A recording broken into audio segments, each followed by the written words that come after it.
specific questions. Meron tayong mga discussion leaders from Visayas, Luzon, Mindanao. The first will be Doris Obena of Katigbian, Bohol, our discussion leader from the Visayas. And go ahead, Doris. Salamat, Gov. Lito. At maadjong buntag, Senator, at sa lahat. Ito po ay tungkol sa binanggit nyo na po na disaster. So, tawagin natin si Vice Mayor Jonas Aboda ng Giwan, Eastern Samar. Magandang umaga po, Ginoong Senador, at saka kay Governor Cosruela.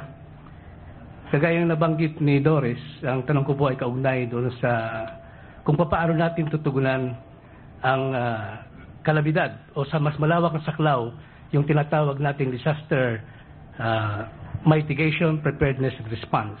Bagamat nasabi niyo na po yung ilang punto doon ukol dito, gusto po namin malaman kung ikaw po ay naging presidente, how will you give the full authority to the local government units in the utilization of the Calamity Fund? At yung pong ugnayan o koordinasyon ng national at saka local government, how will you effect the full transparency and coordination in the utilization of local and national funds that will be used for disaster response? Unahin muna natin yung accountability. Napakahalaga na bawat isang kusing i-account natin. Kamukha na sinabi ko kayo, nasa national and local. Halimbawa, kung meron tayong pondo para sa National Disaster Council, dapat naman yan malaman natin kung saan napunta yan.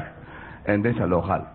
Yung kasing dapat meron para sa local, pero hindi talaga baka kaya. Kasi pag nangyari yung trahedya, walang local government na makakaya yan. Kinakailangan papasok din ng national na susuporta. Halimbawa, Lumindol. Hindi pwedeng lahat ng local magkakaroon ng ganyang klaseng preparasyon. Yung nangyari sa Ondoy, gustuhin man ng lokal na magkaroon ng preparasyon, hindi makakaya.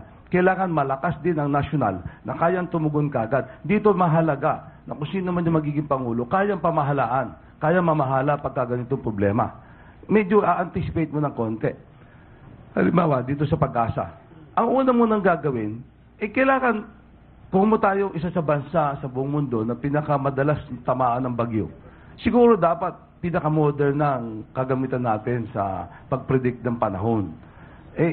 Pwede na tayo mag-invest dyan kasi talagang tinatamaan naman ang ating bansa taon-taon Regular naman yan. So kinakailangan, kumbaga, kung konti lang ang lugar na magaling tayo, dapat isa na yan, pag-predict ng panahon.